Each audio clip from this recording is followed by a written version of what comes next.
A storm is coming, not the kind you see outside, but the kind that unravels lives from the inside out. Secrets, betrayals, and a night that alters reality forever. Do you dare to step into the unknown? Watch till the very last second, because the truth waiting at the end will shake you to your core. My name is Danielle Miller, and for most of my adult life, I believed I controlled who I was and what I wanted. I saw my marriage as a fortress, a refuge from my own restless nature. That illusion cracked the day I found my old diary while cleaning out the closet. Its worn edges held 19-year-old dreams of traveling the world, seeking new thrills, and staying wild. I was shocked to recall how hungry for freedom I used to be. Now, I barely recognized that version of me, so alert, so unafraid. Scanning the pages, I unearthed memories of a more spirited life, including notes about an old flame, long since replaced by my husband, Jason. Then I saw a name I tried to forget.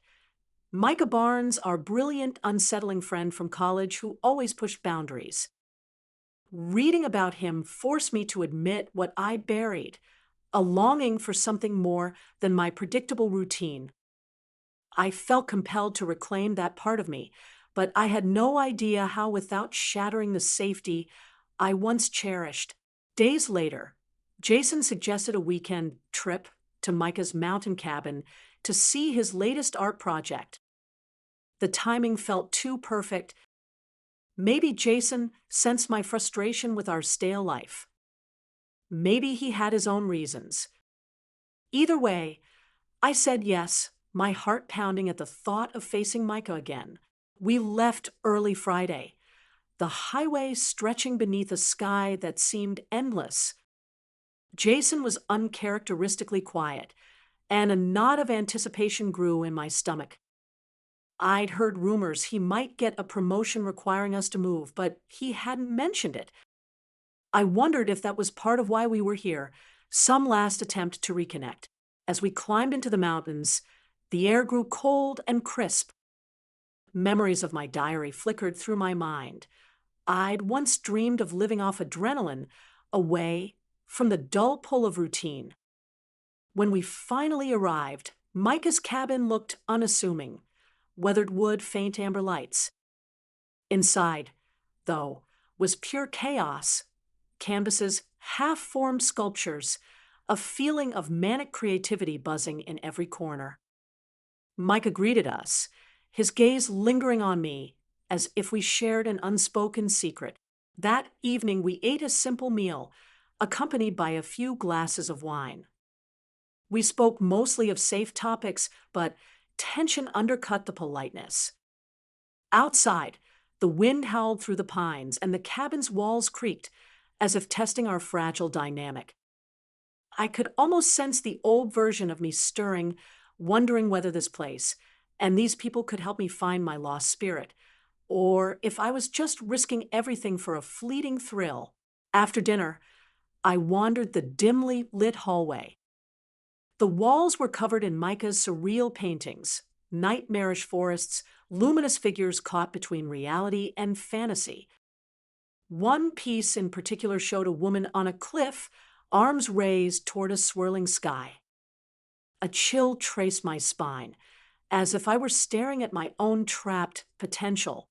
Jason found me, concern etched on his face, but I had no simple answers for him. Part of me wanted to confess I felt torn between comfort and craving. Instead, I said nothing. Back in the living area, Micah flicked through his sketchbook, catching my eye. My heart lurched at the memory of how alive I used to feel, how much I'd hidden to make my marriage work. Could I break free without destroying what I built? Finally, I slipped away upstairs, the diary clutched against my chest. I knew I was tiptoeing toward a point of no return, uncertain if I craved danger or truth. This place felt poised on the edge of something I'd only dreamed about, but never truly faced.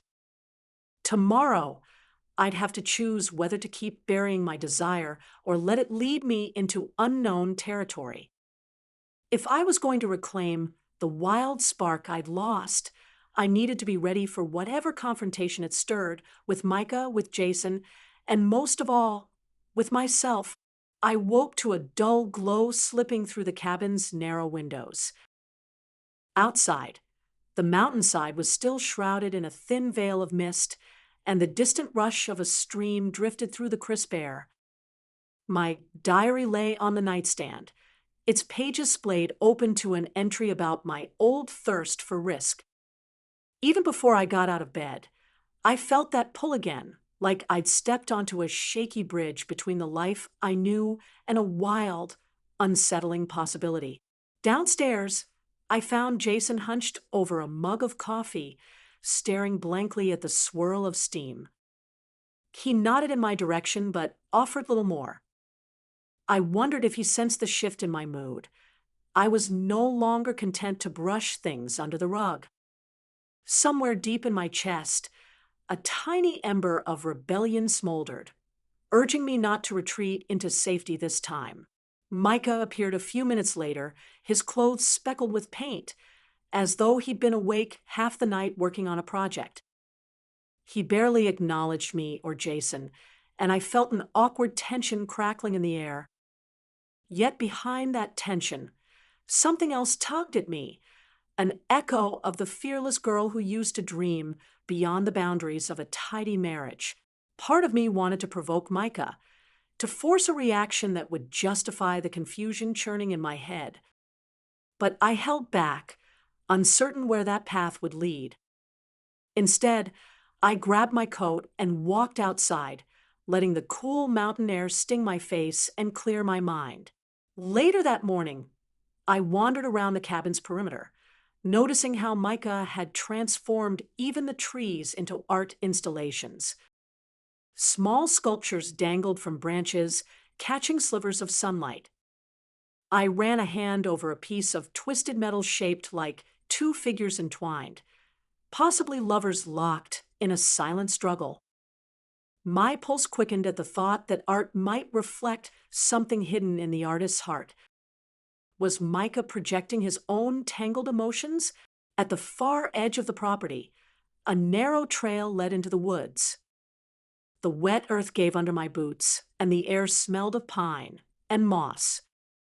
I followed the path until I reached a clearing, its center dominated by a half-finished sculpture. Stark and angular, it resembled a cage splitting open, as if trying to free whatever lay within. I felt something stir inside me, a sense of recognition that nearly brought tears to my eyes. I pressed a hand against the cold metal, thinking of how I'd locked away my own desires. A rustle of footsteps made me turn. Micah stood there, silent, arms crossed. Though he said nothing, I sensed he wanted to watch me confront this moment of private reflection. My chest tightened with a mixture of fear and excitement. I craved answers about who I was becoming, yet I dreaded uncovering truths that might unravel my marriage. Eventually, Micah walked closer, motioning toward the sculpture as though inviting my interpretation. But words failed me. After a long pause, he left without a sound, footsteps fading into the forest. I stayed behind, letting the breeze cool my racing pulse, unsure whether to follow him or remain lost in my own thoughts. Back inside the cabin, I found Jason studying one of Micah's paintings with a troubled expression. He seemed on the verge of saying something, but he only cast me a forlorn look before walking away. I realized we were both orbiting around the same question. Could our relationship survive if I awakened the part of me I'd suppressed for so long? I retreated upstairs, flipping through my diary once more. I found an entry describing a night in college when Micah and I almost kissed after a concert. We stopped ourselves, uncertain whether it was just the lure of the moment or something deeper. Rereading those lines made my stomach twist. That tension I'd once felt hadn't died. It had only gone dormant, overshadowed by marriage and routine. Closing the diary, I set it aside and stared out the window at the jagged ridge, which seemed as unyielding as my doubts. Yet there was a tiny spark of clarity. I wanted to break free, even if it meant confronting aspects of myself I'd long denied. This trip, I realized, could either shatter the facade of my stable life or prove how desperately I still needed it. The next move was mine, no matter how chaotic the game might become. That afternoon, gray clouds rolled in over the mountains, swallowing the sunlight and draping the cabin in a somber gloom. I felt the weight of the sky pressing against my ribcage, as if nature mirrored my own tension. Jason spent most of the day pacing near the fireplace, occasionally glancing at me as though he expected me to reveal a secret I wasn't ready to share. Mike had disappeared into his makeshift studio, leaving me to wander the dim rooms, burdened by the unspoken questions between all of us. Restlessness took hold, so I pulled on my boots and stepped outside. The chill was sharper than before, numbing my cheeks. I walked along a narrow path that edged the property, my thoughts circling the same dilemma. Was I truly ready to break free from the confines of my predictable life, or did some part of me still cling to the safety I'd always known? As the trail curved up a small ridge, I paused at a low outcrop of rock.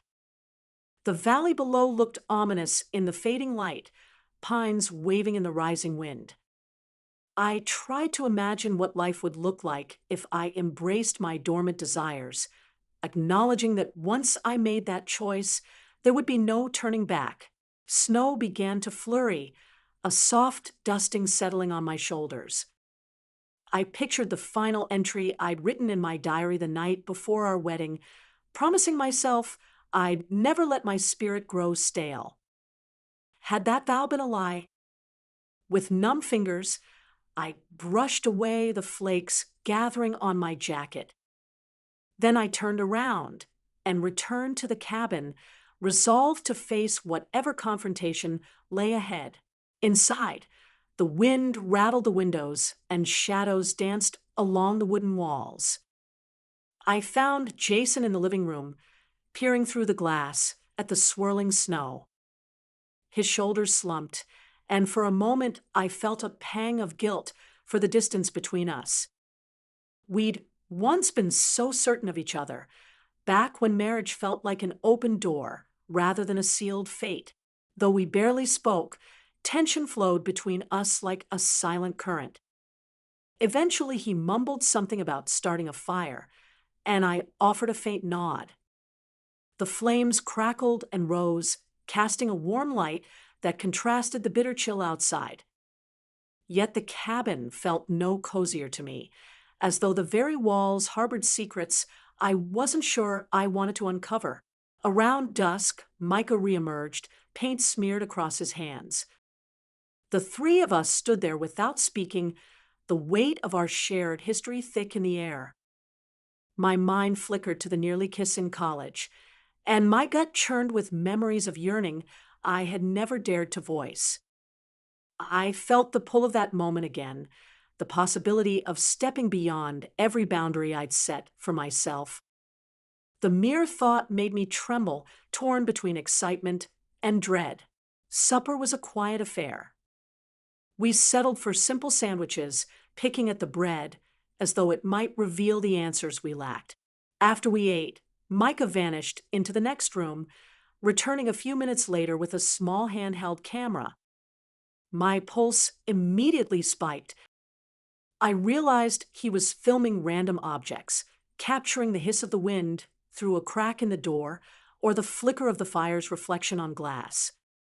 His art was always intimate and raw, but now it felt unsettling, as if he were searching for the invisible lines we drew around ourselves. Jason looked uneasy, avoiding eye contact with the camera. My own heart pounded, recalling every half-formed thought I'd had about stepping outside our marital vows. Did Micah know? Was this his way of coaxing out a confession, or was he merely observing the discord that clung to the room like fog? When Micah aimed the lens at me, I felt naked beneath his gaze. I couldn't read his face, whether it held curiosity, judgment, or some deeper intention. My breath caught as memories of my diary, my old passions, and the cage I felt around my life whirled together. In that instant, I sensed the choice looming over me more than ever: remain locked in the safety I'd outgrown, or risk shattering it all for a taste of the freedom I once craved. A shiver coursed through me, and I wasn't sure if it came from the winter wind or the realization that I was standing on the brink of a decision that could change everything. That night, the storm outside intensified, sending fierce gusts of wind crashing against the cabin walls. I lay in bed, wide awake, listening to the relentless howl. My mind raced with images of the camera lens fixed on me, that unsettling sense of being observed. A part of me wondered if Micah's filming was simply another one of his artistic pursuits, or if it was meant as a silent provocation, an invitation to reveal the secrets we all carried. The more I thought about it, the more I sensed that something irreversible had been set in motion. I tried to sleep, but my pulse thrummed in my ears. Memories of college days flooded back. Nights when Micah would talk about pushing human emotions to their limits, urging me to test the boundaries of my own desires. Back then, I saw his words as exotic temptations, intriguing but distant from my carefully planned life. Now, enclosed in this isolated mountain refuge, I felt trapped by a tension I could no longer ignore. Eventually, I drifted into a fitful slumber and dreamt of standing on a ledge above a swirling void. In the dream, I wasn't scared. In fact, I felt oddly liberated. I recognized the same thrill I'd found in my old diary entries, the promise of self-discovery, no matter the cost. When I woke, my hands were trembling. Morning broke slowly. The sky stained a deep, oppressive gray. Downstairs, I could smell coffee and burnt toast. Jason, unshaven and pale, was sipping from a mug as though it were his only lifeline. He eyed me cautiously, as if uncertain whether to reach out or hold back. I sensed his own turmoil. Perhaps he'd felt my emotional withdrawal long before this trip. Micah was already outside, trudging through the slushy snow that had accumulated overnight. I watched him from the window as he angled his camera toward a large oak tree leaning precariously under the weight of the ice. Even from a distance, I could see he was muttering to himself, adjusting angles, pursuing some elusive vision. My chest tightened at the thought that I might be part of that vision. It felt like he was capturing our descent into an uncharted emotional territory, using art as both witness and catalyst. I decided to take a walk. I pulled on a warm coat and stepped into the dreary landscape. The sky threatened more snow, and every breath felt like a shock of cold electricity in my lungs. I tried to sort through my tangled emotions, searching for a sign, anything that might clarify the direction I should take. Waves of conflicting desire washed over me, a longing for closeness, the fear of shattering my marriage, the thrill of stepping into the unknown. By midday, the weather turned fierce again, whipping the trees into a frantic dance.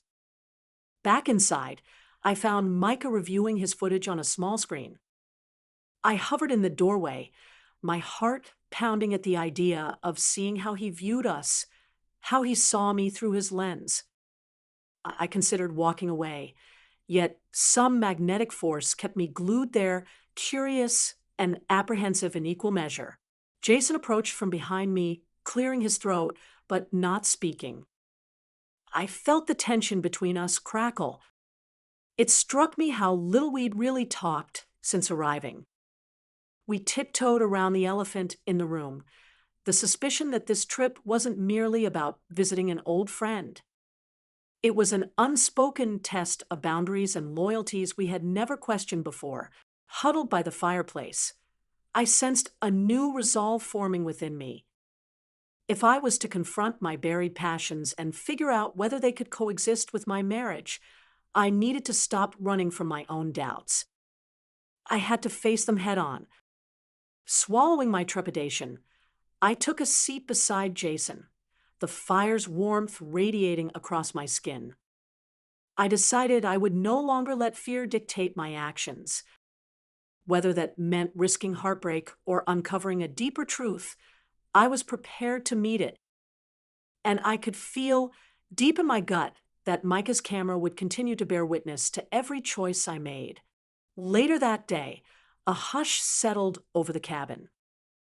The storm still raged outside, but within these walls, the tension felt heavier than the wind and snow combined. I sat by the window, watching the sky churn. The diary lay on my lap, though I couldn't bring myself to open it again.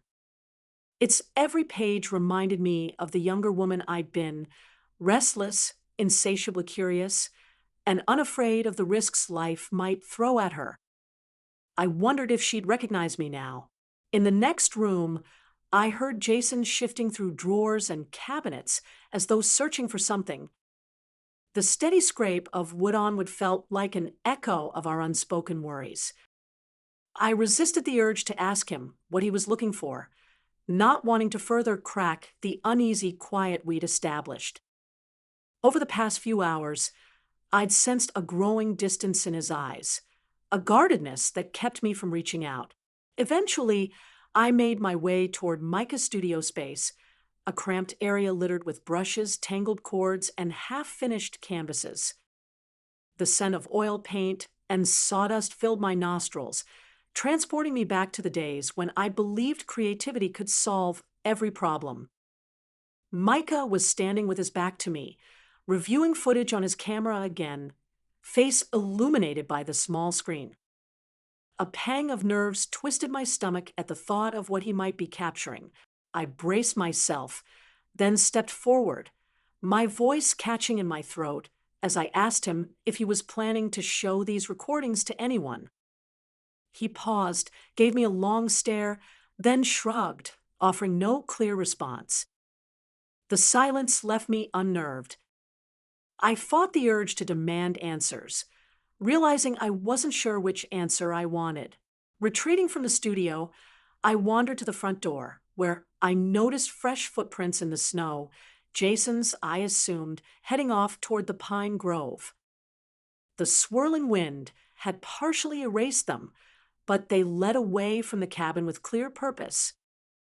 My heart thumped at the idea of him braving this relentless weather alone. I grabbed a coat, determined to find him. Outside, the cold stung my face as I followed the trail through a narrow path in the trees. My boots crunched against crusted ice, and the gray afternoon sky seemed to press down on me. The forest felt strangely alive, branches swaying and creaking in an unending rhythm. Part of me felt relief stepping out of the cabin's claustrophobic tension. Before long, I spotted Jason standing near a small clearing facing the distant ridge. His shoulders were hunched as if carrying the full weight of his doubts. For a moment, I just watched him, realizing how little I truly knew about what raged inside him. He turned abruptly and saw me, an indecipherable look flitting across his face. We held each other's gaze, the icy wind cutting through the space between us. I opened my mouth to speak, but words failed. Jason trudged closer, meeting me halfway. I could see the question in his eyes, the one neither of us wanted to put into words. Are we strong enough to survive this? We were balanced on a razor's edge, each of us struggling with thoughts we couldn't share, fears we couldn't name. Somewhere in the background, the wind roared, and snow whipped around us as though nature itself mirrored our inner turbulence. For a moment, I thought I might confess everything: my longing, my dread, my memories of Micah. But the words died in my throat, replaced by a silent plea for solace I wasn't sure Jason could provide. I saw an equal pain reflected in his gaze. Perhaps he carried a confession of his own. Without speaking, we walked back toward the cabin together, the footprints we left quickly filling with new snow. My chest felt tight, knowing that we couldn't keep skating around this uncertainty forever. The day was heading into dusk, and Micah's camera was still rolling somewhere inside. Sooner or later, I sensed one of us would have to say something that tore open the fragile barrier between us, forcing the truth out into the open air. And when that happened, there would be no going back to who we were before. That evening, the storm showed no signs of relenting. The wind rattled the roof with startling force, and fine drifts of snow snuck in through tiny cracks around the windows. I sat alone in the front room, my thoughts as turbulent as the weather outside. Across the cabin, Micah's camera waited on a side table, its battery light blinking steadily, a silent witness to our unspoken tensions. I could almost feel it staring at me, as though inviting me to confess what churned beneath my calm veneer. While I huddled on the couch, I kept remembering an entry in my diary from years ago, describing a recurring dream in which I ran through a forest, exhilarated by the sheer abandon of it. That freedom felt distant now, buried under layers of marital duty and unvoiced fears. I caught myself wondering if the pieces of me that once sought wildness could still be revived, or if they'd suffocate under the weight of what I owed Jason. Eventually, I forced myself up and walked through the corridor, noticing every creak of the floorboards. I found Jason hunched over the dining table, eyes fixed on an unlit candle as though it might hold answers. My chest squeezed with empathy and frustration at once. I recognized the anxious set of his shoulders. He was bracing himself for a conversation neither of us knew how to start. But I found I wasn't ready yet, fearing that once words were spoken, we couldn't return to the uneasy balance we still clung to. Needing space, I drifted into the rear of the cabin, a small area that served as a storage closet. A faint light bulb flickered overhead, illuminating shelves lined with dusty tools and forgotten items. There, behind a stack of paint cans, I discovered one of Micah's older sketches rolled into a poster tube. Gently, I unrolled it. The pencil lines revealed a pair of figures locked in an embrace, their forms dissolving into swirling lines that made it impossible to tell where one ended and the other began. The style was raw and intimate, as if Micah had poured his own emotional conflict onto the page. The drawing struck me with sudden force. It reminded me of how deeply art could convey truth, slicing through our defenses. Memories rushed in. The times I'd felt trapped by politeness, by the fear of appearing selfish, by my own longing for something just out of reach. Studying the sketch, I felt both drawn to its erotic energy and unnerved by the fact it reflected my own hidden struggle, blurring the lines between devotion and desire. A rustling sound behind me made me tense. But it was only the wind sneaking through a gap in the window frame. Setting the sketch aside, I exhaled a shaky breath. I couldn't hide in the shadows forever. Whatever Micah's intentions, whatever Jason suspected, all of it was circling closer. I had to decide whether to rip open the secrecy and risk the fallout, or keep playing this quiet game until someone else broke the silence first. Night fell heavy and dark, the storm's roar intensifying, almost drowning out my own heartbeat. In the living room, Jason had fallen into a restless doze, arms folded and jaw clenched even in sleep. I tiptoed around him, uneasy at the thought of leaving him there, yet unsure if I had any comfort to offer. Nearby, Micah's camera sat poised on its tripod, like a sentinel waiting for drama to unfold. I stared at its reflective lens and felt a jolt of defiance. We weren't puppets in some avant-garde experiment, even if it felt that way.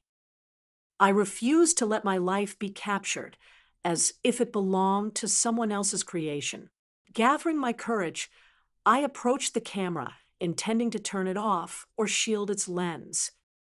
But halfway there, I stopped. A part of me recognized that maybe I needed the mirror it provided, if only to see my own choices laid bare. My pulse pounded in my ears as I withdrew my hand. Whether I liked it or not, the moment of truth was coming, and I realized I wouldn't be able to hide from it much longer. The storm had passed by morning, but the cabin felt even heavier with silence. Snow draped the landscape in a smooth, untouched sheet, masking the tension that still lay thick between us. I sat at the wooden table, my hands curled around a lukewarm cup of coffee. Across the room, Jason stood near the window, his gaze distant, as if he were searching for something beyond the trees. I wondered if he felt as lost as I did.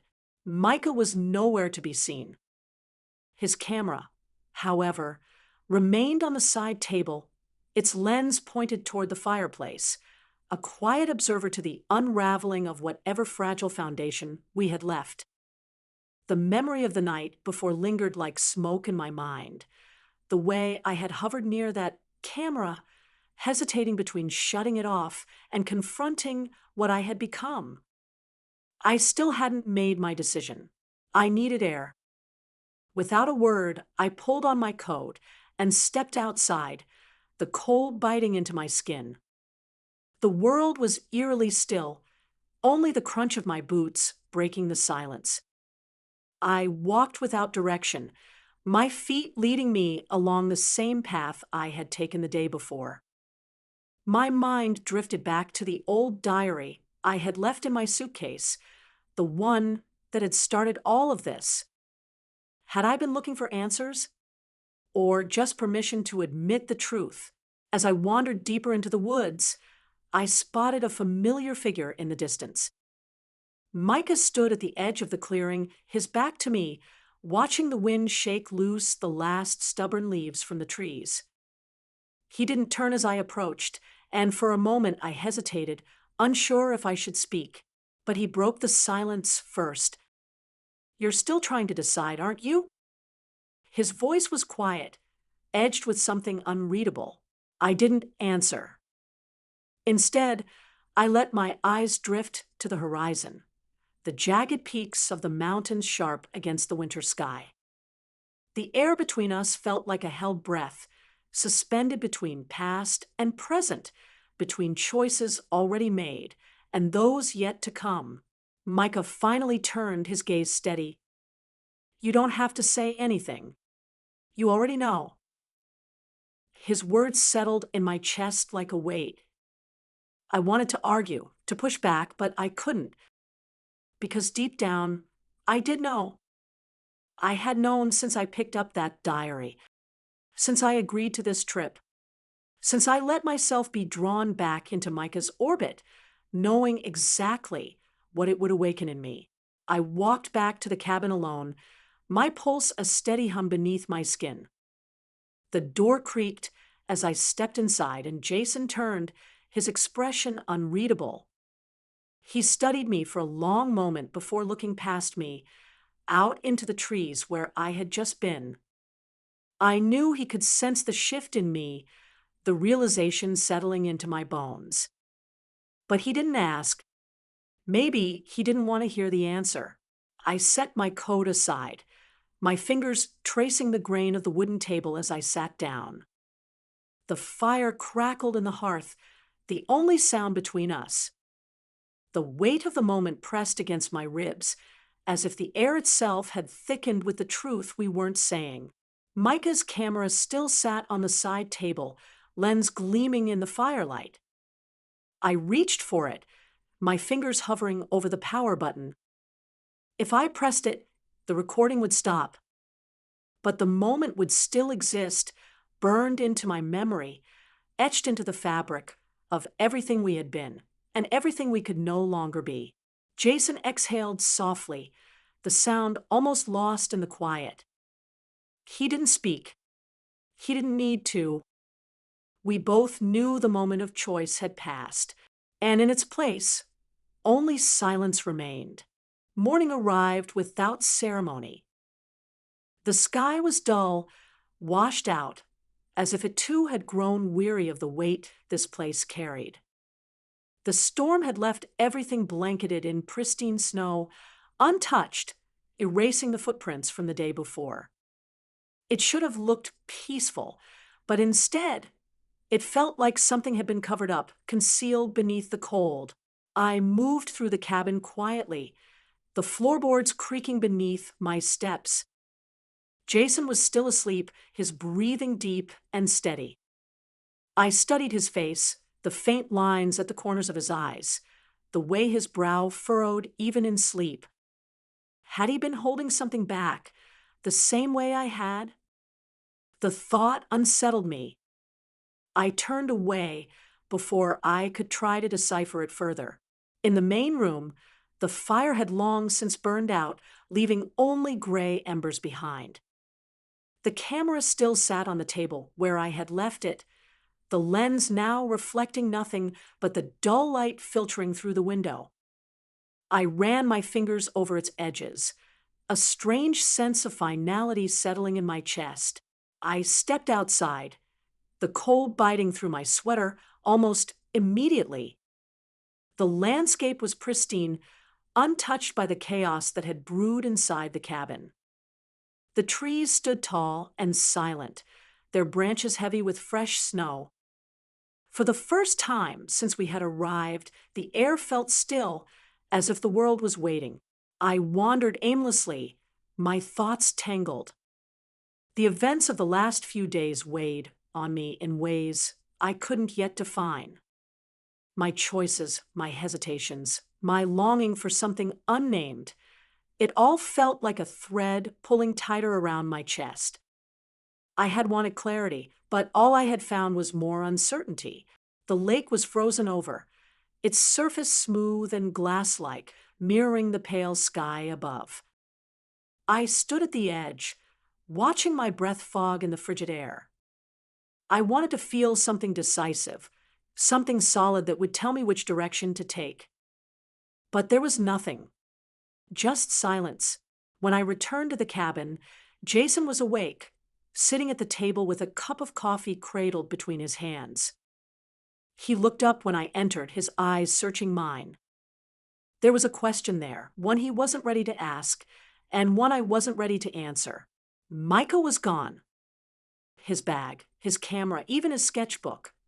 Everything had vanished, as if he had never been here at all. I wasn't surprised. He had always been like that, slipping away when things became too real. I lingered in the doorway for a moment, then slowly sat across from Jason. The coffee in his mug had gone cold. Neither of us spoke. We simply sat there, staring at the space Micah had left behind, both knowing that nothing had truly been erased. The cabin felt emptier than before, as if Micah's absence had stripped away something vital. Jason and I moved through the space like ghosts, neither of us speaking about what lingered unspoken between us. The air felt heavy, the weight of everything pressing against my chest. I stood by the window, watching the snow-covered trees bend under the morning breeze. The world outside was calm, indifferent to the quiet unraveling taking place inside these walls. I traced my fingers along the cold glass, trying to find clarity in the shifting light. Behind me, Jason cleared his throat. I turned, meeting his gaze. There was no anger in his expression, no accusation, just exhaustion, as if he had run through every possible reaction and landed in a place beyond them all. I packed slowly, folding each item with a deliberation that bordered on ritual. Each movement felt weighted, as if I were closing a chapter, sealing away something I could never quite name. Jason moved in and out of the room. His presence felt more than seen.